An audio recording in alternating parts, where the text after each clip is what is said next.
Resistance को खत्म नहीं कर सका, जितना मार सकता था मारा उसने।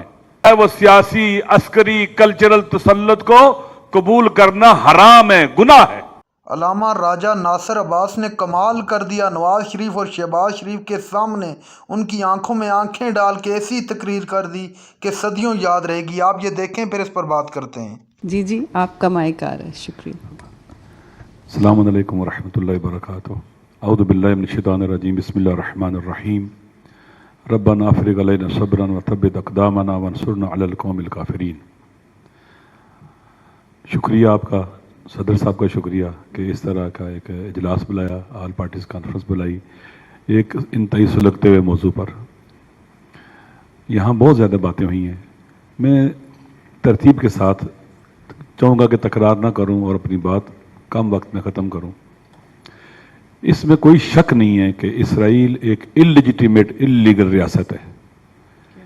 इन्होंने गासबाना कब्ज़ा किया है फ़लस्तीन की सरज़मीनों पर, और फ़लस्तीनियों का इसराइल के साथ लड़ना, मुकाबला करना उनका ये हक है, यूनाइटेड नेशन के कवानीन के मुताबिक भी, कुरान के मुताबिक भी, और दुनिया के अंदर जो राज कवानीन है कि आपके घर पर कोई अगर कब्जा कर ले तो उस कब्जे को छुड़वाना आपका हक है।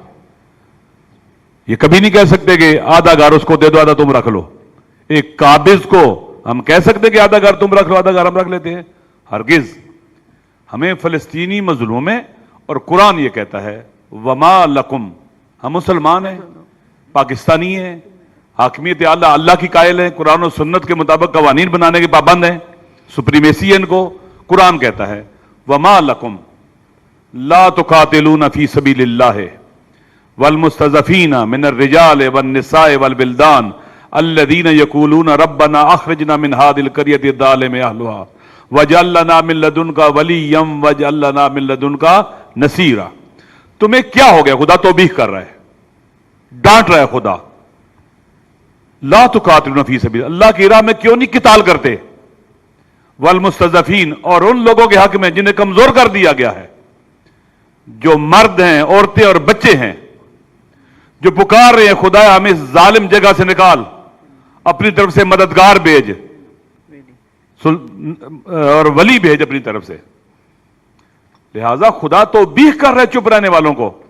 आप नहीं कह रहे कि मुज़ाकरात क्यों नहीं करते, नहीं कह रहे कि आप डिप्लोमेसी क्यों नहीं करते, कहा किताल क्यों नहीं करते इन मजलूमों के हक में। और खुदा की तरफ से अजाब नाजिल होगा उन पर जो इन मजलूमों के हक में फरियाद ना बुलंद करे, उठे नहीं और किताल के लिए ना जाए।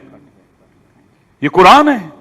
अगर हम खुदा की हिदायत से दूर हो जाएंगे तो गुमराह हो जाएंगे, पहली बात। दूसरी, वलन यजअलल्लाहु लिल काफिरीन अलल मुमिनीन सबीला, ये कुरान की आयत है। तमाम फुकाए इस्लाम ने इससे एक डॉक्ट्राइन कहें, कायदा कहें, नफी सबील, उसका इस्तेमाल इस्तिखराज किया है। इस आयत की रोशनी में कुफ्फार के चाहे वो माशी, चाहे वो सियासी, अस्करी, कल्चरल तसल्लुत को कबूल करना हराम है, गुनाह है, जायज नहीं है।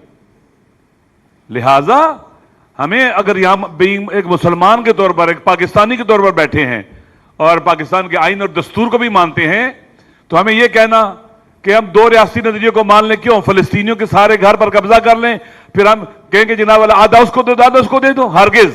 नंबर 2, इसराइल का हवा खड़ा किया गया है। इसराइल एक साल से तकरीबन 41 किलोमीटर लंबाई है और 12 और बाजू के ऊपर 6 किलोमीटर चौड़ाई है।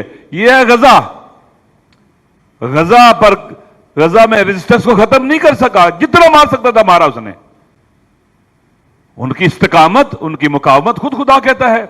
नाज़रीन इकराम, आपने वीडियो देखी। अल्लामा राजा नासिर अब्बास ने खुलकर फ़लस्तीन की हमायत का ऐलान कर दिया। वहाँ पर मौजूद शहबाज शरीफ, नवाज शरीफ और सदर आसिफ अली ज़रदारी के सामने कहा कि हम किस बात से डर रहे हैं, क्या हमारे पास कौन सी ऐसी चीज़ है जो औरों के पास है और हमारे पास नहीं है। हमें खुलकर फ़लस्तीन की हमायत का ऐलान करना चाहिए। नासिर अब्बास साहब ऐसा गरजे के पूरे हाल में खामोशी छा गई। ये तारीख़ी तकरीर तारीख़ में सुनहरे अल्फाज में लिखी जाएगी और याद रखी जाएगी।